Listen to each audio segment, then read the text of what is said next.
नमस्कार बच्चों, कैसे आप सभी लोग। आप सभी बच्चों को मेरा प्यार भरा नमस्कार। आप सभी बच्चों की 12 अप्रैल से परीक्षा है। 12 अप्रैल के दिन आपका आज तारीख कितनी हो गई? तारीख कितनी आज? आज तारीख हो गई बच्चों 29 मार्च हो गई है। 12 अप्रैल मात्र 12-13 दिन बाद आप लोग के पेपर है 9th क्लास के। अब पढ़ाई करना शुरू कर देना है। आपका 12 अप्रैल के दिन हिंदी विषय का पेपर है।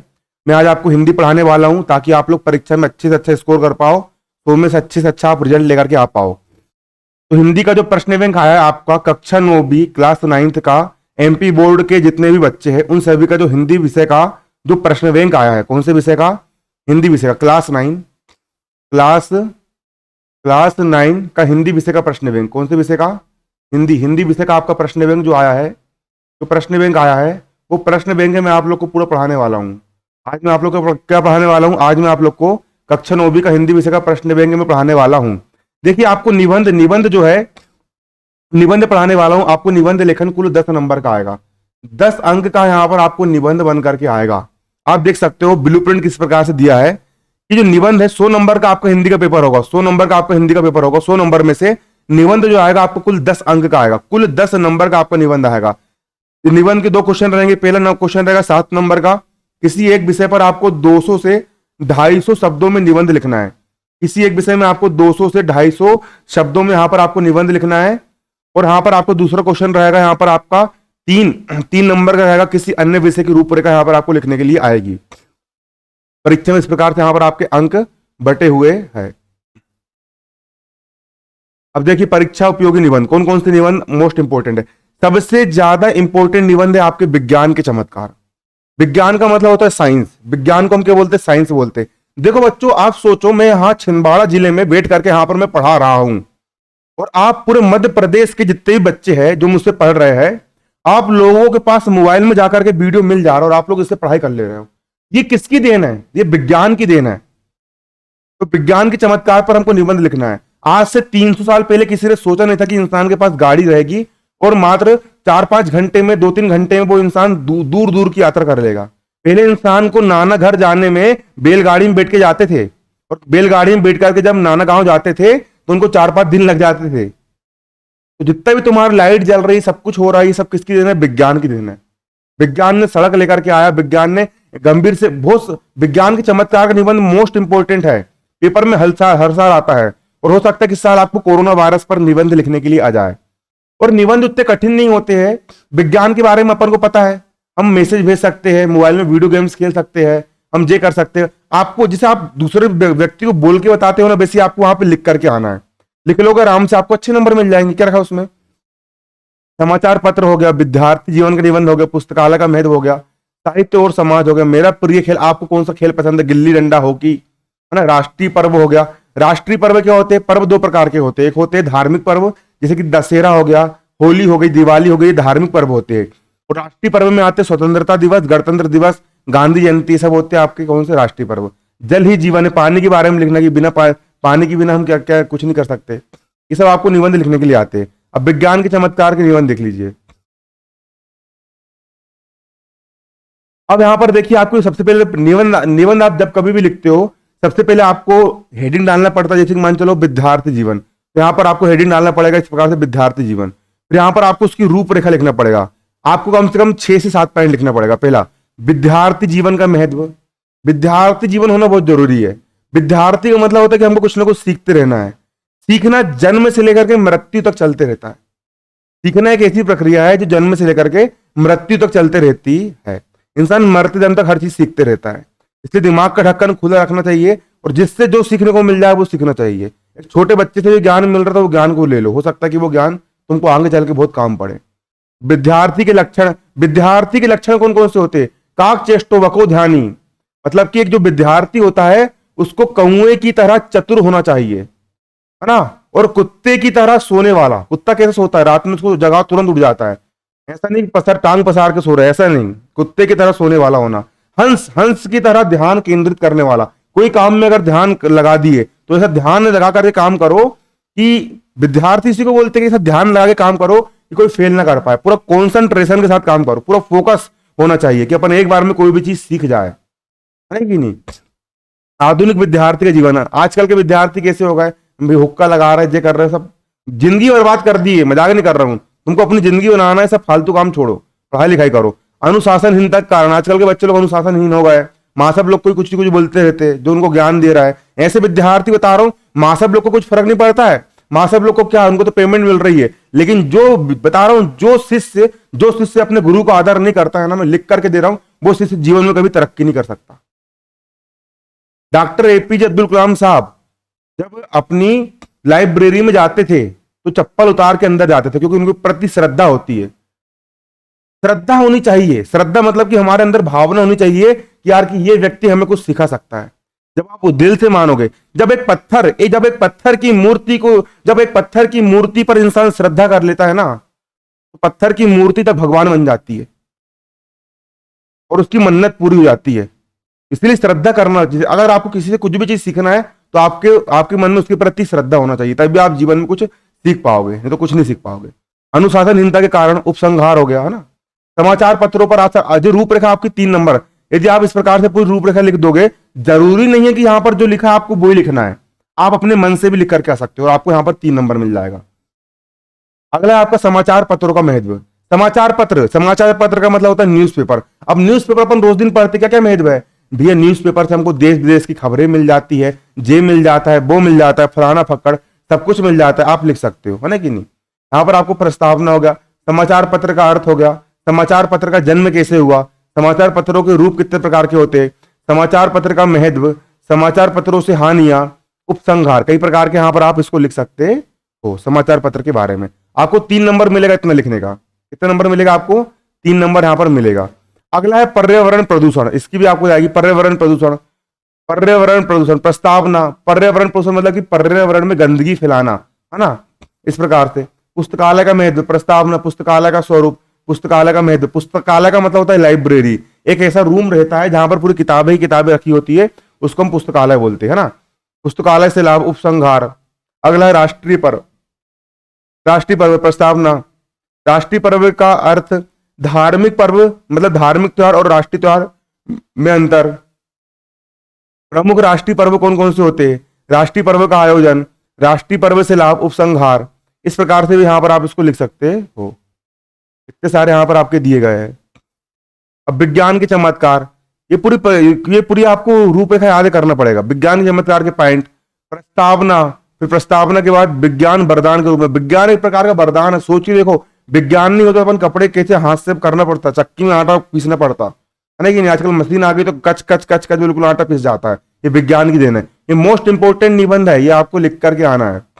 और सुनो, आपको 2 क्वेश्चन आएंगे। पहला आएगा क्वेश्चन निबंध लिखने का और दूसरा आएगा रूपरेखा लिखने का। तो अगर आप विज्ञान के चमत्कार का निबंध लिख रहे हो तो रूपरेखा आपको दूसरे निबंध के लिखना पड़ेगा। ऐसा नहीं कि दोनों में एक ही लिख दिए, ऐसा नहीं। विज्ञान के चमत्कार का यदि आप निबंध लिख रहे हो तो वो निबंध पूरा 4 पेज का आपको लिखना पड़ेगा।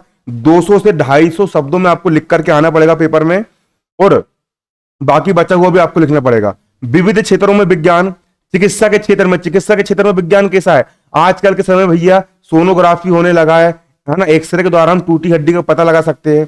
सब लिख देना बिल्कुल, जितना लिख के आना। उद्योग एवं विज्ञान के क्षेत्र में, उद्योग, आजकल बड़ी बड़ी मशीनें आ गई है जिससे जितने भी उत्पादन होता है अधिक से अधिक मात्रा में हो जाता है। आवागमन के क्षेत्र में, आवागमन का मतलब होता है ट्रांसपोर्ट का मतलब होता है एक स्थान से दूसरे स्थान। आजकल के समय में हेलीकॉप्टर, हवाई जहाज, गाड़ी, मोटर, इतने नए नए प्रकार के यहाँ पर साधन बन चुके हैं कि हम उन साधनों के माध्यम से आसानी से एक स्थान से दूसरे स्थान पर जा सकते हैं। खाद्यान्न एवं विज्ञान के क्षेत्र में, खाद्यान्न आजकल के समय में भैया, आजकल खेती, पहले के समय में खेती होती थी तो 1 एकड़ जमीन में 1 बोरी गेहूं भी नहीं उगता था। भारत देश के लोग भूखे मरते थे, अमेरिका से हमको गेहूं बुलवाना पड़ता था। लेकिन आज नई नई टेक्नोलॉजी आई, आज भैया हरित क्रांति आई। हरित क्रांति क्या है? हरित क्रांति से क्या हुआ भैया? हाइब्रिड किस्म के बीज आए। पहले समार इतना होता था, इतना समार होने लगा, है ना ये नहीं। तो हाइब्रिड किस्म के जब से बीज आए तो उससे क्या हुआ? खाद्यान्न अधिक से अधिक मात्रा में उत्पादित होने लगा। शिक्षा के क्षेत्र में नई नई टेक्नोलॉजी आई है।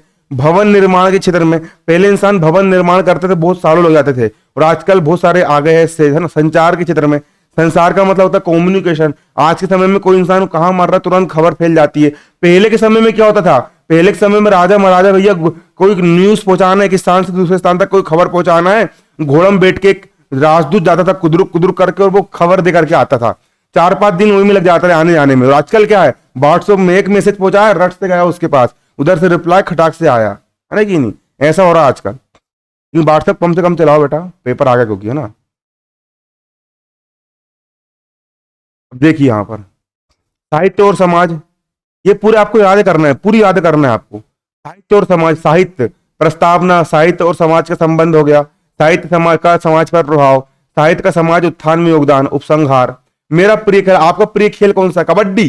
प्रस्तावना, कबड्डी मेरा प्रिय खेल है। तो खेल और उसकी योजना, किस किस कबड्डी खेलते, लकीर पारते, टीम बनती है। क्रिकेट में 11-11 प्लेयर रहते। खेल की शुरुआत कहां से हुई, खेल का प्रारूप कैसे होता, खेल का समापन कैसे होता, पुरस्कार वितरण, उपसंहार, है ना। जल ही जीवन है, जल के बारे में लिखना है, प्रस्तावना। जल के स्रोत, जल की उपयोगिता, जल का संरक्षण, उसका जल का महत्व, उपसंहार, ये सब जल के बारे में यहाँ पर आपको रूपरेखा याद करना है। आप मन से भी बना करके लिख सकते हो, लेकिन लिखने का सही तरीका आपको आना चाहिए।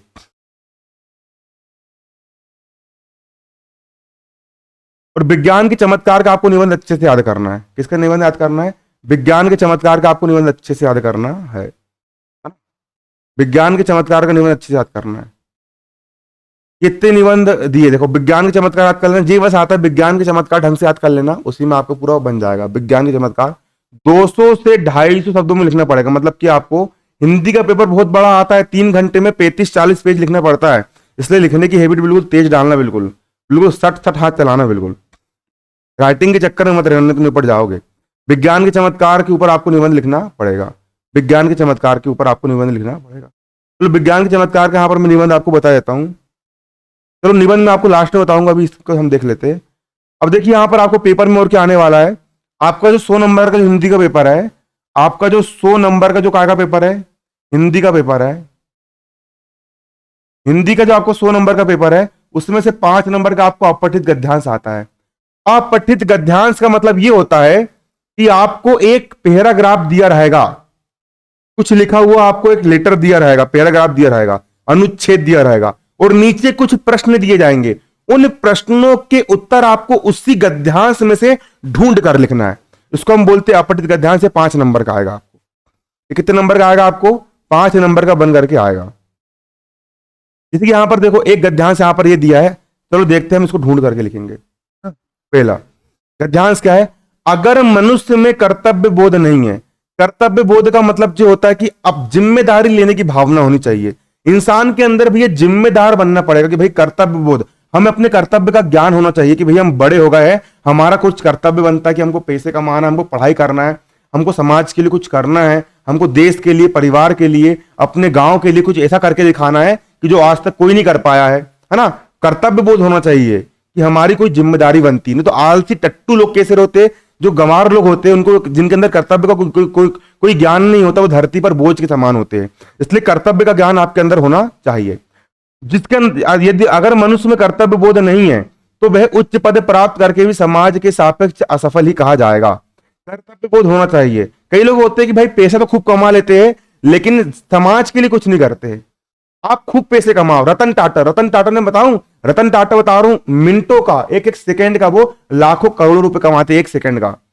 लेकिन कोरोना वायरस चलते उन्होंने कितने लोगों की हेल्प करी। आपको दूसरों की हेल्प करना पड़ेगा, आपको समाज को कुछ देना पड़ेगा। हम समाज को कुछ देने के लिए बने हैं। आप जितना लोगों को दोगे उतनी आपकी इज्जत बढ़ती है, उतनी आपकी वैल्यू बढ़ती है। ये कर्तव्य बोध की भावना आनी चाहिए। अब ऐसा नहीं कि देने चालू कर दी, पहले खुद के लिए करो, उसके बाद जब तुम्हारे पास पूरा भर जाता है तो फिर दान करो। तो अगर कर्तव्य बोध नहीं है तो वो उच्च पद प्राप्त करके भी समाज के सापेक्ष असफल ही कहा जाएगा। उच्च शिक्षा और योग्यता तभी उपयोगी है।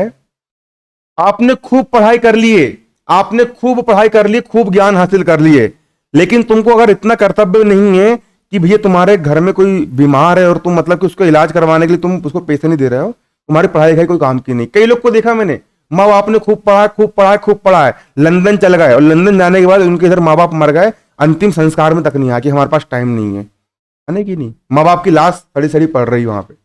ऐसे कई बार होता है, रियलिटी बता रहा हूं मैं। कर्तव्य बोध का ज्ञान नहीं, कोई पढ़ाई लिखाई बर्बाद है। पढ़ाई लिखाई करो लेकिन कर्तव्य बोध, नैतिकता होनी चाहिए हमारे अंदर। हमारे अंदर एक क्या होनी चाहिए? नैतिकता होनी चाहिए।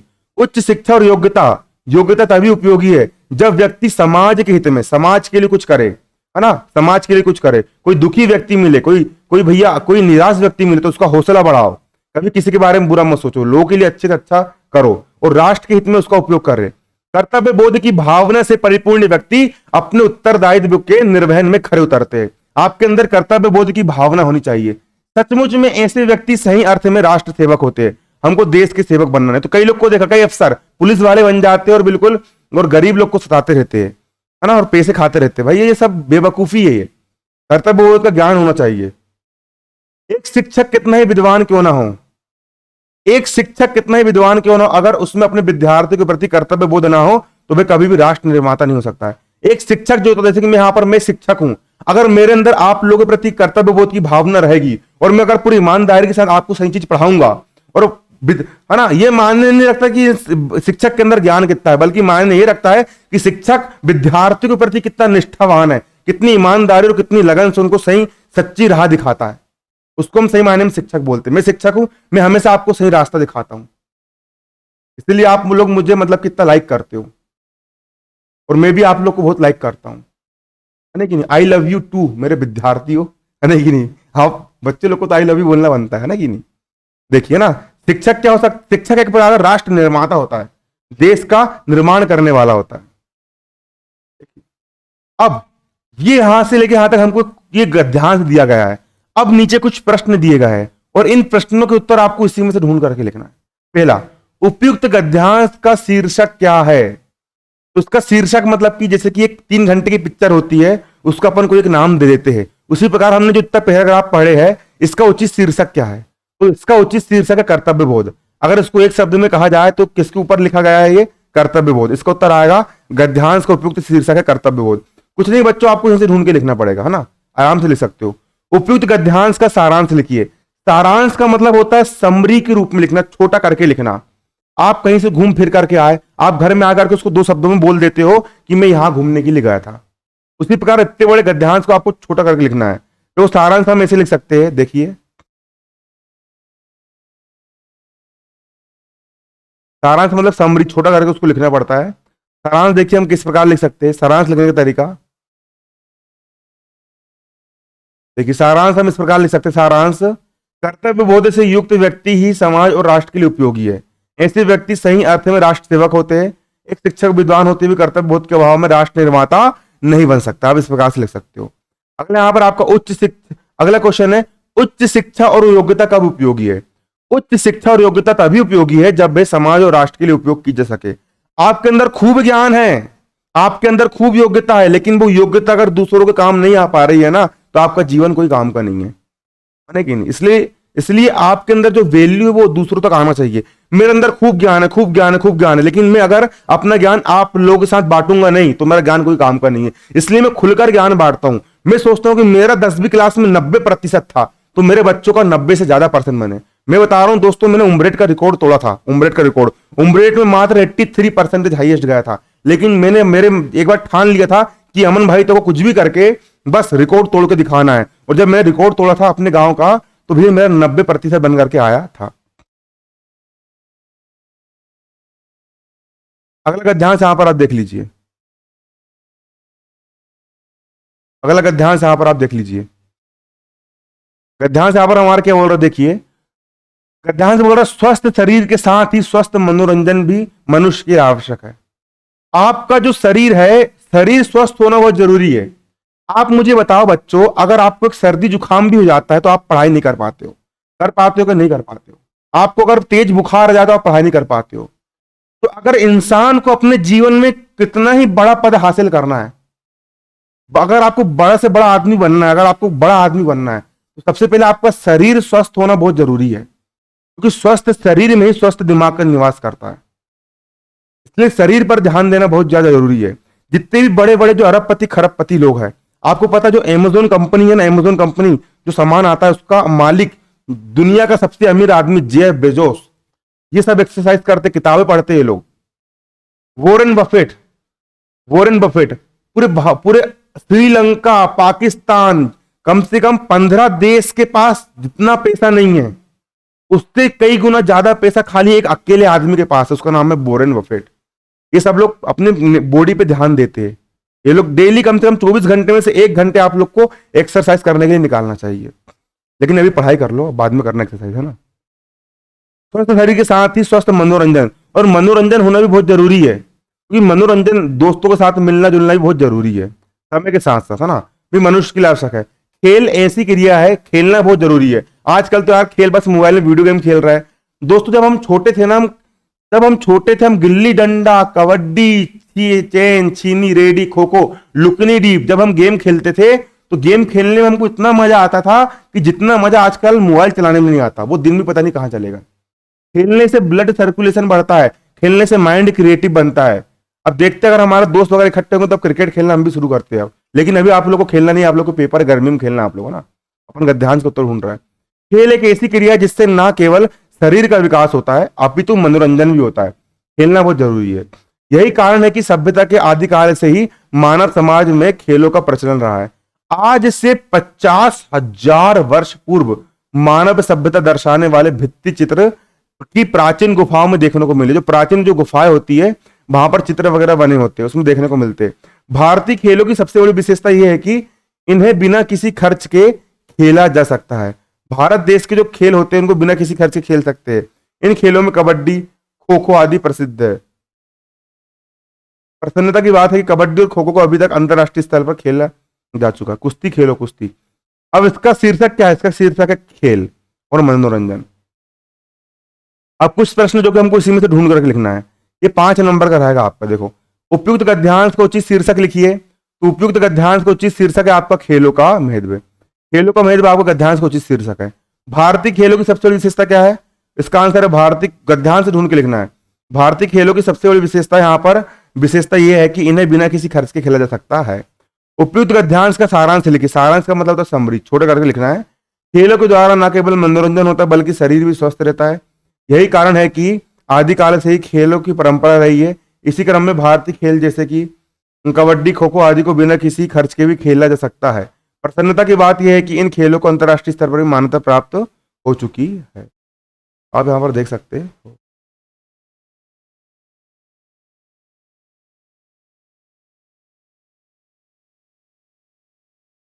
कितने गद्यांश है यहाँ पर? चलो थोड़े से और गद्यांश रहेगा, 2 गद्यांश का पढ़ाई देता हूँ मैं। तो तीसरा गद्यांश यहाँ पर क्या बोल रहा है देखिए। ये तीसरा गद्यांश यहाँ पर क्या बोल रहा है? एकल परिवारों के चलन से मित्रता का महत्व और अधिक बढ़ा है। एकल परिवार क्या होता है पहले समझो। प्राचीन भारत में जो परिवार हुआ करते थे वो संयुक्त परिवार होते थे। उसमें दादा दादी, चाचा चाची, ताऊ जमाने भर के बिल्कुल रहते थे। और एकल परिवार होता है हम दो हमारे दो। एक आदमी रहता है, उसकी औरत रहती है और उसके 2 बच्चे रहते हैं, उसको हम एकल परिवार बोलते हैं। जब से एकल परिवार का चलन आया है तो मित्रता का महत्व बढ़ गया है। संयुक्त परिवारों के अभाव में विपरीत परिस्थितियां मित्रता की मांग करती है। देखिए, पहले जब संयुक्त परिवार होते थे तो किसी की दोस्ती भाई बंदी की जरूरत नहीं पड़ती थी। क्यों नहीं पड़ती थी? कि भाई परिवार वाले काफी जाते थे। लेकिन जब से एकल परिवार आ गया है तो एकल परिवार में भैया मित्रता होना बहुत जरूरी है। दोस्त जो होता है, एक दोस्त दूसरे दोस्त को सही मायने में दोस्ती किसको बोलते? दोस्ती उसको बोलते दोस्तों कि जो बुरे वक्त में काम पड़े। अच्छे वक्त में जब आपका समय अच्छा रहेगा तो हजारों दोस्त मिलेंगे, लाखों दोस्त मिलेंगे, है ना कि नहीं? ये सही मायने में अगर किसी इंसान को जमाना तो भैया है कि मतलब विपरीत परिस्थिति में मतलब कि दोस्त मतलब कि बुरे समय में अच्छे देखो, बुरे समय में अपन को दुनिया की पहचान होती है कि सारी दुनिया कितनी हरामखोर है। और अच्छे समय में दुनिया को अपनी पहचान होती है कि अपन कैसे है ना कि नहीं? क्योंकि मनुष्य एक सामाजिक प्राणी का मतलब जो होता है समाज में रहने वाला है। अतः उसके सामाजिक विकास में मित्र, आप अगर आपके अच्छे दोस्त बनाएंगे, अच्छे दोस्त अच्छे लोगों के साथ रहिए। अगर देखिए, अगर आप किसी मूर्ख के साथ रहेंगे, अगर आप किसी मूर्ख के साथ रहेंगे ना तो धीरे धीरे आप भी क्या बन जाएंगे? मूर्ख बन जाएंगे। क्या बन जाएंगे? मूर्ख। जैसे कि एक इंसान के अंदर कोरोना वायरस है तो वो कोरोना वायरस का संक्रमण दूसरे इंसान के अंदर भी फैल जाता है। और भाई अगर आप किसी बुद्धिमान व्यक्ति के साथ रहेंगे ना तो आप भी कैसे बनते जाओगे? बुद्धिमान बनते जाओगे। आपको बहुत कुछ सीखने के लिए मिलता है। नहीं, मैं बता रहा हूं, अगर आप कुछ मत करो, आप एक दारू पीने वाले के साथ रहना शुरू कर दो। आप एक दारू पीने वाले के साथ रहना शुरू कर दो, वो आप एक दिन दारू नहीं पियोगे, 2 दिन नहीं पियोगे, लेकिन वो आपको दारू पिला देगा। इसीलिए रहो सबके साथ, लेकिन इंसान के अंदर की अच्छाई देखो। इंसान के अंदर क्या देखो? अच्छाई देखो। हर इंसान के अंदर कुछ ना कुछ कमी होती है। मेरे अंदर भी आपको हजारों लाखों बुराई मिल जाएगी। हर इंसान के अंदर आपको लाखों बुराई मिलेगी, लेकिन हमको लोगों की बुराई नहीं देखना है, बल्कि हमको उनके अंदर की अच्छाई देखना है और हम उनसे क्या सीख सकते हैं, हमको वो चीज सीखने का हमको प्रयास करना चाहिए कि हम सामने वाले व्यक्ति से हम क्या सीख सकते हैं। हमको अच्छी चीज सीखना है ना कि नहीं? जैसे कि मान के चलो कि बहुत सारा कचरा पड़ा हुआ है, बहुत सारा क्या पड़ा हुआ? कचरा पड़ा हुआ है, लेकिन बीच में एक सोने का सिक्का पड़ा हुआ है। तो आपको आकर के कचरे पे ध्यान नहीं देना, आपको सोने का सिक्का उठाना है। उसी प्रकार एक इंसान के अंदर लाखों बुराई है, लाखों कमियां है, लेकिन उसके अंदर जो अच्छाई होती है, आपको उस अच्छाई को देखना है, आपको उनकी अच्छाई को अपनाना है ना कि नहीं। ये होता है सामाजिक विकास। हमारा दोस्तों के साथ रहने से होता है। लोगों से जब तक हम जुड़ेंगे नहीं, जब तक हम लोगों से मिलेंगे नहीं, हम लोगों से बातचीत नहीं करेंगे, हमारे ज्ञान का विकास नहीं हो पाएगा। परिचित तो बहुत होते हैं, हमारे जान पहचान के बहुत सारे लोग होते हैं, पर मित्र बहुत कम हो पाते, क्योंकि मैत्री एक ऐसा भाव है जिसमें प्रेम के साथ समर्पण और त्याग की भावना होती है। मित्रता मतलब दोस्ती में प्रेम होना चाहिए। क्या होना चाहिए? प्रेम होना चाहिए, प्यार होना चाहिए एक दूसरे के प्रति। अगर सामने वाले को चोट लगे तो भाई दर्द अपन को होना चाहिए, उसको सही मायने में बोलते हैं मित्रता। उसके साथ साथ समर्पण की भावना होना चाहिए, एक दूसरे के प्रति समर्पण दोनों ओर से। उस साथ साथ त्याग की भावना होना चाहिए। त्याग मतलब कि सामने वाले के लिए अपन भी अपना कुछ त्याग कर सके और सामने वाले भी अपने लिए उसका कुछ त्याग कर सके, ये भावना प्रमुख होती है। और मित्रता में सबसे आवश्यक होता है परस्पर विश्वास। विश्वास का होना बहुत जरूरी दोस्तों, क्योंकि देखिए दोस्तों होता क्या है, मैं यहां पर बता रहा हूं। मान के चलो कि अगर आपने, कई बार हम क्या करते हैं, कई बार क्या होता है कि हम जो होते हैं, अब सामने एक इंसान है, सामने वाला इंसान, मान चलो कि मैं तुम्हारे ऊपर विश्वास कर रहा हूं, तुम मेरे दोस्त हो और मैं तुम्हारे ऊपर अच्छे से विश्वास कर रहा हूं कि, है ना, या फिर तुम मेरे दोस्त हो और तुम मेरे ऊपर विश्वास कर रहे हो, तुम लोग मेरे ऊपर क्या कर रहे हो, विश्वास कर रहे हो कि यार कि हमारे जो अमन भैया बहुत अच्छे हमारे दोस्त है, आप मेरे ऊपर विश्वास कर रहे हो। और मान के चलो कि कल को अगर मैं तुम्हारा भरोसा तोड़ दूं, कल को मैं तुम्हारा भरोसा क्या कर दूं, तोड़ दूं, तो फिर जीवन में तुम कभी मेरे ऊपर विश्वास नहीं करोगे।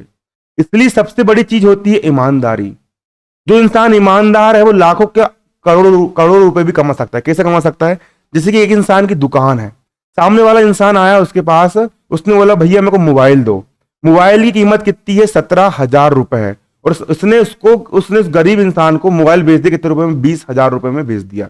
अब ये दुकानदार तो खुश हो गया कि भाई मैंने 17,000 का मोबाइल 20,000 रुपए में बेच दिया और मैंने कितने रुपए कमा लिया? मैंने 3,000 रुपए कमा लिया। ये दुकानदार तो खुश हो गया।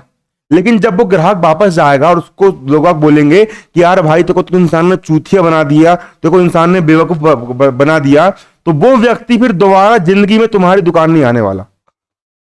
और वही मान के चलो कि एक दुकानदार ऐसा है कि उसने साफ साफ बोल दिया कि भैया देखो ये मोबाइल लाया था मैंने 17,000 रुपए में, और ये मोबाइल में आपको बेच रहा हूं कितने रुपए में? 18,000 रुपए में, या फिर 17,500 रुपए में बेच रहा हूं, आपसे मैं 500 रुपए कमा रहा हूं। तो एक प्रकार से फिर वो व्यक्ति बोलेगा कि नहीं यार ये बंदा भरोसा का आदमी है, अपना दिल वाला आदमी है, वो जिंदगी भर जब भी सामान खरीदेगा तुम्हारे पास आएगा।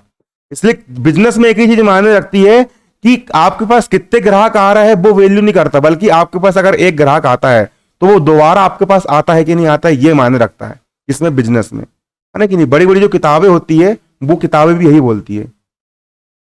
लेकिन आपको तो अभी पढ़ाई करना है, लेकिन बता रहा हूं ईमानदारी होना बहुत जरूरी होता है।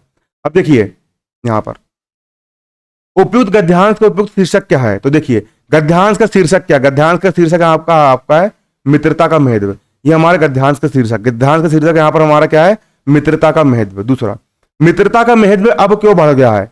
एकल परिवारों के चलने से मित्रता का महत्व बढ़ गया है, क्योंकि भैया परिवार में लोग कम रहते, दोस्तों की जरूरत पड़ जाती है, सामने वाले को पड़ती है, इसलिए है ना, ऐसा रहता है। उपयुक्त गद्यांश का सारांश क्या है? हमको यहाँ पर सारांश बताना है। सारांश का मतलब होता है समरी, यहाँ पर हमको बताना है, समरी यहाँ पर हमको बताना है। देखिए सारांश मतलब समरी। वर्तमान समय में संयुक्त परिवार टूटकर एकल परिवार में बदल गए हैं, फलतः विपरीत परिस्थितियों में मित्रता ही सहयोगी होती है। मैत्री एक ऐसा भाव जिसमें प्रेम, समर्पण, त्याग की भावना प्रमुख होती है। मैत्री में परस्पर विश्वास होना जरूरी होता है।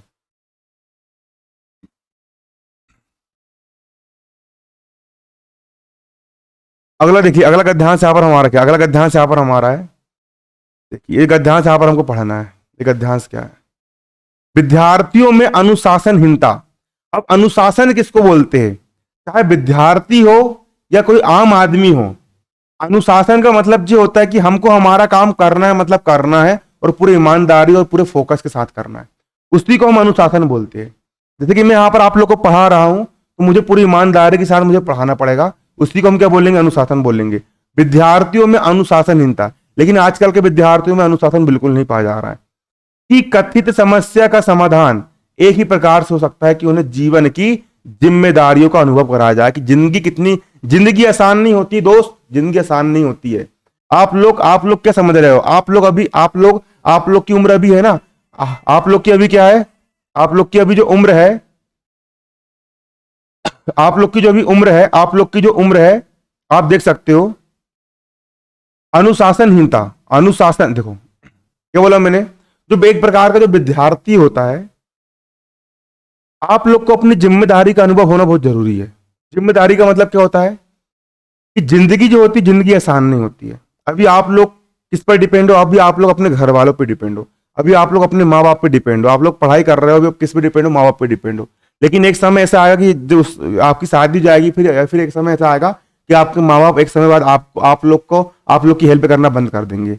हर जगह होता है। फिर आपको खुद कमाई करना पड़ेगा, आप लोग खुद अपना अपनी अपनी खुद की जिम्मेदारी लेना पड़ेगा, है ना, अपने परिवार की जिम्मेदारी लेना पड़ेगा। फिर आपको समझ में आएगी भाई कि जिंदगी आसान नहीं होती, जिंदगी में संघर्ष करना पड़ता है ना कि नहीं। क्योंकि जो इंसान अपने जीवन में तकलीफ सहन नहीं करता, जो इंसान अपने जीवन में संघर्ष सहन नहीं करता, वो कुछ बन भी नहीं पाता है। तो जिम्मेदारी का अनुभव कराया जाए, अनुशासनहीनता से होने वाली हानियों एवं राष्ट्रीय क्षति से उन्हें परिचित कराया जाए, विद्यालय की जिम्मेदारी को पूरा करने में उसे सहभागी बनाया जाए। अनुशासन, विद्यार्थी को भी अनुशासन आना चाहिए, अध्ययन आना चाहिए एवं आदर्श नागरिकता के गुण इनमें विकसित करने चाहिए विद्यार्थियों के अंदर। पढ़ाई करो, पढ़ना सीखो, पढ़ो, है ना। तो कोई कारण नहीं विद्यार्थी में असंतोष भड़के। आज का विद्यार्थी देश के वर्तमान स्थिति और समस्याओं से प्रभावित नहीं रह सकता। विद्यार्थी को बढ़ती हुई परिस्थितियों से परिचित कराते हुए उनमें चरित्र निर्माण। चरित्र एक ऐसी चीज होता है दोस्तों, चरित्र एक ऐसी चीज होता है। देखिए, अगर चरित्र का मतलब जो होता है कि हमारा चरित्र, अगर आपके पास लाखों करोड़ों की दौलत है, अगर आपके पास कितने रुपए, अगर आपके पास लाखों रुपए है और किसी इंसान ने अगर आपके लाखों रुपए छीन लिया, या किसी इंसान ने आपने लाखों रुपए अगर आप हार गए, तो आप पैसा फिर से कमा सकते हो, आप पैसा फिर से कमा सकते हो। लेकिन एक इज्जत ऐसी चीज होती है, एक चरित्र ऐसा चीज होता है, अगर एक बार अगर आपका चरित्र चला गया, अगर एक बार लोगों ने आपको समझ ली कि भैया ये व्यक्ति का चरित्र चला गया, तो दोबारा चरित्र वापस लौट के नहीं आता। अगर मान के चलो कि अगर मैं कुछ ऐसी हरकत कर दूं जो शिक्षक के लिए अच्छी नहीं होती है, तो अगर मैं अपना चरित्र गिरा दूं, तो दोबारा मैं अपना चरित्र नहीं बना सकता। इसलिए हमको चरित्रवान बनना बहुत जरूरी है। अगर हम चाहते कि हमारी समाज में इज्जत हो, अगर हम चाहते कि लोग बाग हमें अच्छी दृष्टि से देखे, अगर हम चाहते हैं कि अगर लोग हमारी इज्जत करें, तो इज्जत पैसा से नहीं मिलती दोस्तों। पैसा से आपको ताकत मिल सकती है, पैसा से आपकी जिंदगी आसान हो सकती है, लेकिन अगर आपको इज्जत कमाना है, अगर आप चाहते हो कि लोग बाग आपकी इज्जत करें, तो उसमें सबसे बड़ी चीज होती है चरित्र। जिस व्यक्ति का चरित्र अच्छा होता है उसकी दुनिया पूजा करती है, दुनिया उसकी पूजा करती है, इसलिए चरित्रवान बनिए।